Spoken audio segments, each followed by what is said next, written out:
This is not an attempt to shift away from China. We have a very strong partnership, or very strong partners in China, and they're still going to be part of our manufacturing process. So they will still collect the items for manufacturing in China, and then they're going to be shipped to Europe where they're going to be assembled.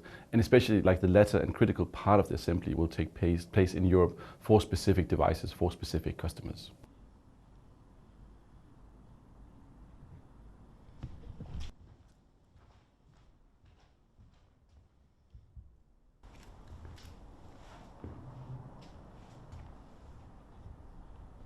...2022 was a challenging year for the entire industry. It was also a challenging year for other industries as well.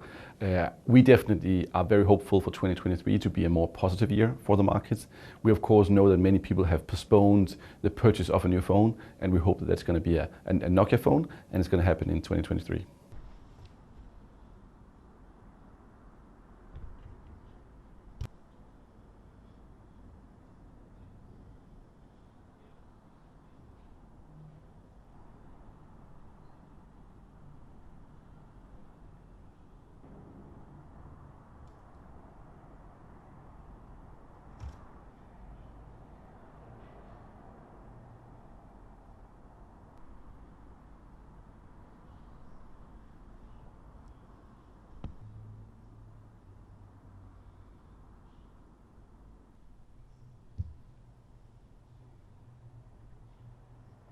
Actually, at this particular price point, it's pretty broad. You look at a lot of the markets where these are particular big sellers, and there's a fairly even male-female split, for example, does tend towards a little bit of a younger audience. Remember, this is often people that might be moving from feature phones into smartphones, or having maybe their second smartphone for the first time.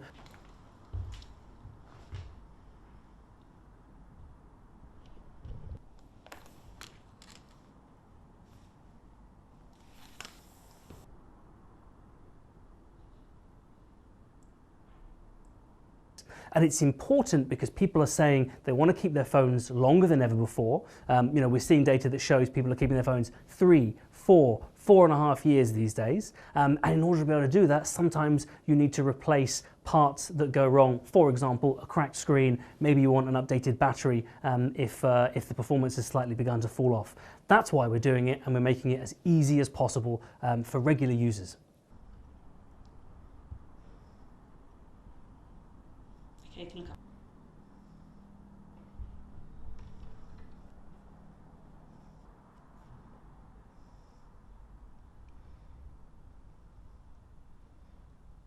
So they're very much budget phones. So the sort of competitors you might be looking at are from the likes of Realme, Xiaomi, Motorola, those sorts of phones.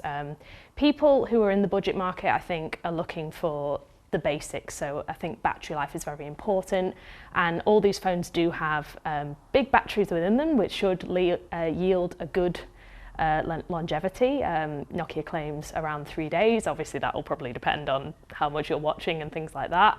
And the build quality also, I think, depending on how they are in terms of drops and things like that. The only thing I would say to keep in mind, especially with the G22, is that I've noticed it runs on Android 12 and not Android 13. So obviously just making sure that, you're not going to have the latest software exactly, but it might not be super important to somebody who is in the budget market.